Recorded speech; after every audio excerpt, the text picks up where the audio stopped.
La Biblia enseña que en los tiempos finales habrá algo que le llama catejón, que será un dique de contención de la llegada del anticristo. Pero cuando ese catejón se remueva, estará todo listo para que llegue. Aquí hablaremos del papel que juegan la Eucaristía y Benedicto XVI para frenar la aparición del impío, el anticristo.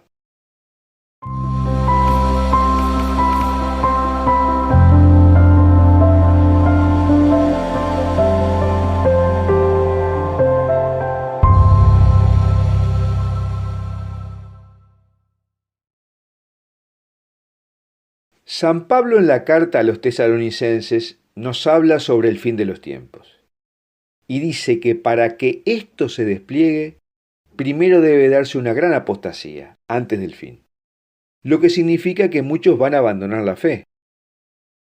Y luego aparecerá el rebelde, el hombre sin ley, el anticristo, que pondrá su trono en el templo de Dios y se hará pasar por Dios.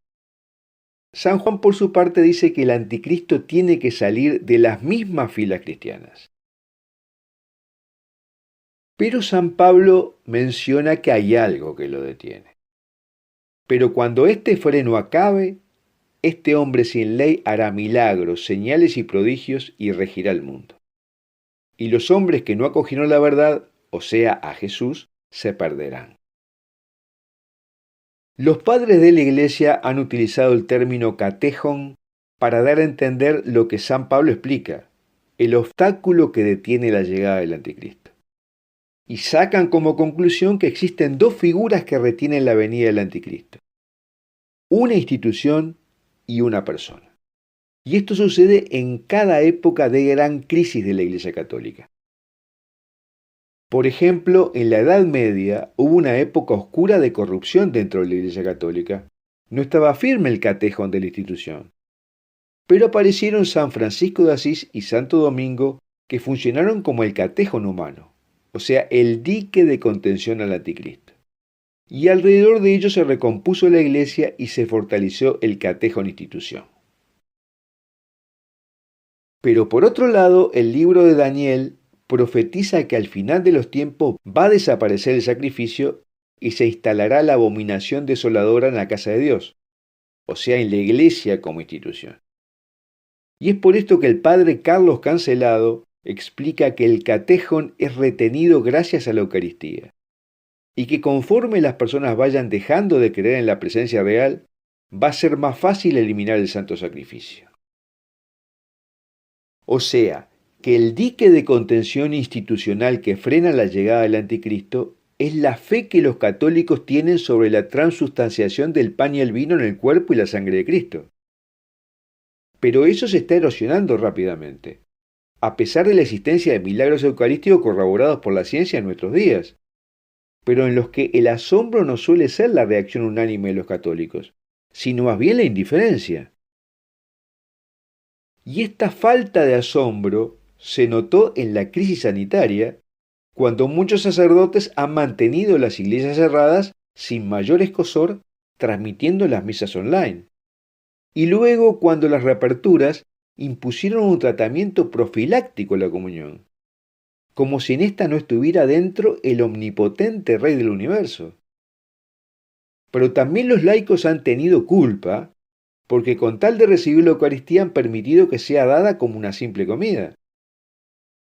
De tal forma que participan de las ideas de que la Eucaristía sea dada con guantes, pinzas, en bolsita plástica, en bandeja o para llevar. Esto aparentemente no es grave, porque al final se puede decir que están cumpliendo con comulgar.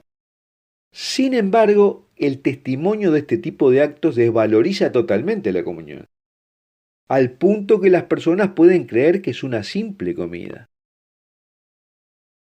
Monseñor Atanasio Schneider explicaba que en una conversación sostenida con un musulmán quedaba clara la decadencia católica respecto al trato de las cosas sagradas. Decía el musulmán que para ellos era sacrilegio tocar el Corán sin lavarse las manos. Y luego, cuando el musulmán entendió que los católicos creen que realmente Jesús es ese pedazo de pan, se quedó horrorizado al ver el trato tan poco sagrado a lo que el cristiano cree que es Dios. También un pastor protestante criticaba, no sin razón, que si realmente los católicos creyeran que Jesús estaba en la hostia realmente, no lo abandonarían y le harían este tipo de trato. Y es por eso que cuando a Santa Teresa de Calcuta le preguntaron cuál era el pecado más grave, el reportero pensó que le diría la terminación de la vida de bebés. Ustedes entienden lo que quiero decir, ¿no? Porque algunas palabras son riesgosas de mencionar en esta plataforma. Y ella dijo, en cambio, que el primer pecado grave es la comunión en la mano. Y luego el segundo más terrible es la terminación de la vida antes de nacer. Hemos realizado un video donde historiamos que la idea de comulgar en la mano y de pie es una práctica metida en la iglesia por los masones y copiada de los protestantes. Y que nació en el norte de Europa, en los mismos territorios donde nació la Reforma Protestante y ahora cobija el cisma de los obispos alemanes, sobre lo cual también hicimos un video. Recordemos también que el Santo Padre Pío decía que vio a un sacerdote que había estado en el purgatorio, y precisamente porque no les decía a los fieles que debían hincarse en el momento de la consagración. Todas estas prácticas son parte de la idea de destruir el sacrificio eucarístico. Por lo tanto, la Eucaristía es lo que en gran parte retiene la venida del Anticristo. Porque Satanás ha hecho un buen trabajo de base. Se ha ido metiendo entre las filas de la Iglesia y ha logrado, como él mismo lo explica en los exorcismos, grandes progresos para destruir la fe. Pero el catejón no solo es la Eucaristía como tal, es la misma Iglesia, porque como institución es la que debe preservar y mantener el sacrificio. Y por eso San Pablo dice que primero va a venir una gran apostasía y luego el anticristo, porque sólo así la iglesia puede ser reducida y a la vez purificada. De tal forma que al ser reducida aparecerá la abominación en el Vaticano. Ahora podemos entender que una parte del catejón es la iglesia a través de la Eucaristía. Y nos debemos hacer la pregunta, ¿quién es la persona que retiene la llegada del anticristo en nuestros días ante la debilidad de la iglesia? Mucho se ha especulado sobre esta persona. En los tiempos actuales se señala a Benedicto XVI como el catejón. Prácticamente es el único nombre que se menciona. Y muchos se harán la pregunta, ¿cómo un viejito que está en un convento muy frágil de salud puede ser el que retiene al demonio? En primer lugar, los que lo señalan como el catejón lo hacen porque reconocen que es uno de los mayores y más extraordinarios teólogos de los últimos tiempos. Es esta sabiduría la que permite que otros aprendan y así perseveran en su vida cristiana. Por otro lado, su testimonio de vida hace que muchas personas aún se sientan atraídas o retenidas en la Iglesia Católica, simplemente por creer en lo que él ha predicado. Su claridad al explicar la doctrina católica es un freno para que las cosas no se desbarranquen. Pero también en los exorcismos, el padre Amorth decía que el demonio le tenía pavor. O sea, que pensar en que Benedicto XVI es el catejón no es una idea loca, si se considera que el propio demonio le tiene miedo. Por lo tanto, un anciano frágil, cerca de la muerte, y una cada vez más frágil comprensión de que en la Eucaristía está Dios, es el débil dique de contención para la llegada del anticristo. Sobre la salud de Benedicto XVI, solo nos resta orar para que el Señor lo preserve. Pero debemos considerar que la forma en que nosotros practiquemos las devociones hacia el propio Jesús en la hostia determinará también mucho si se apresura o se atrasa esa venida del hombre sin ley. Otros autores también han señalado la importancia de la Inmaculada Concepción en la defensa de la fe.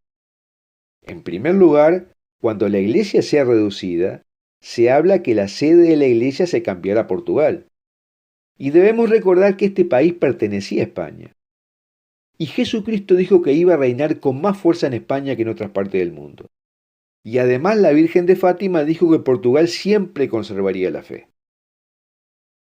Por otro lado, la Virgen ha mencionado que de España ha de salir su elegido. Pensemos en las profecías del gran monarca y el gran caudillo del Tajo.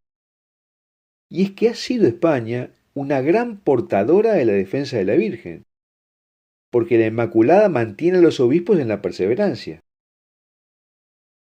Cuando unos pocos queden, luego de la gran apostasía, ella los guiará muy claramente. Forman parte central del ejército de la Inmaculada. Y son estos los que trabajarán por el triunfo del Inmaculado Corazón de María y la derrota del Anticristo. Porque cuando ella triunfe, el demonio huirá como ahora huye del catejo. Bueno, hasta aquí lo que te queríamos decir sobre el catejón y la importancia que hoy tiene Benedicto XVI y la Eucaristía para contener la llegada del Anticristo. Y me gustaría preguntarte si tú crees que después de la desaparición de Benedicto XVI aparecerá el Anticristo, o piensas que la fe presente en los católicos aún puede hacer de dique de contención. El texto de lo que hablamos lo puedes ver por un link que te dejo en la descripción de este video. Y si te gustó, suscríbete a nuestro canal haciendo clic en la campanita que dice todas y compártelo con tus amigos. Así el algoritmo del sitio muestra el video a mucha más gente. Y suscríbete a la newsletter de nuestro sitio web Foro de la Virgen María. Y ahora verás en pantalla algunos videos más que hemos realizado sobre este tema que te invito a ver.